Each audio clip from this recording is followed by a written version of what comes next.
Since the last episode, the car now looks like this.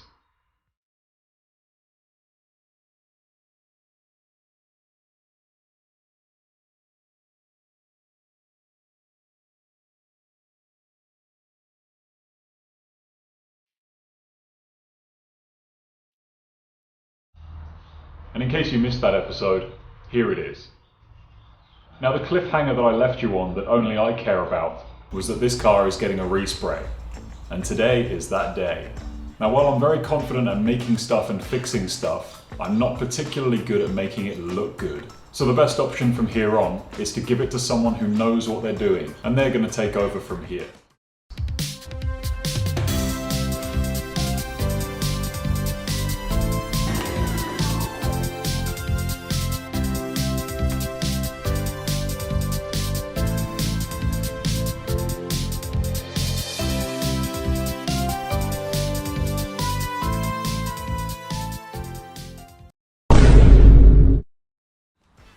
So I've been in contact with the Toy Shed, and they've been my go-to guys for everything relating to cosmetics and prep work. And at their advice, I've been doing a bit of prep work in the background, just to make it a little bit easier come spray time.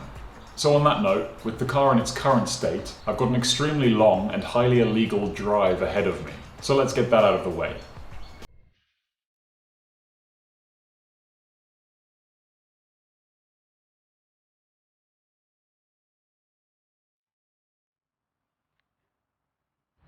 So with the car delivered, I'll hand you over to our in-field reporter, me. Thanks, me.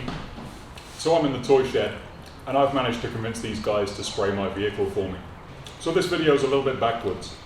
We've already finished doing the job, but here's Blake and Luke to tell us what we're about to get on with. So basically today we started with a stripped down car. Matt was kind enough to do most of the masking work for us and most of the prep work, which made our jobs a lot easier. Kind of gave him some pointers on what to use when sanding, and he opted with the orbital, which is what we always tend to use, especially doing something like a Raptor job. Yeah, I mean, it was a pretty straightforward job, real easy application. I mean, the bodywork was pretty good. Matt spent some time cutting some rust out, replating it, obviously picking out all that foam, which was awesome fun for you. It was hideous. Someone made a poor choice in filling it with expander foam. But I think overall we've got a pretty good outcome, and yeah. So I hope you're happy with it. So before anything started in terms of adding paint, Blake and Luke gave the car a thorough looking over just to see if there was anything that I'd missed. And as it would happen, there was. So they spent a bit of time sanding some of the bits that I'd missed, masking the bits that I either hadn't done or had missed on the windows, and just making sure that the final result was going to be as good as possible. So to start with, the sanding's done to roughen up the surface, which helps the paint stick better. And after blowing the whole car down with compressed air, the whole thing's wiped down with degreaser, just to make sure there's nothing to stop the paint sticking. Now before all this, any rust spots were removed, and any bare metal was covered with primer. Now the reason for this is to stop the metal rusting underneath the paint, because obviously that's the last thing you want. Now in this whole process, the prep work is definitely the most important thing to get right, which is why they're spending so much time making sure everything's prepped and masked correctly. So for now, have a little time lapse of that happening. Just so I can put it in the right place. There you go, done.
all could have said bye.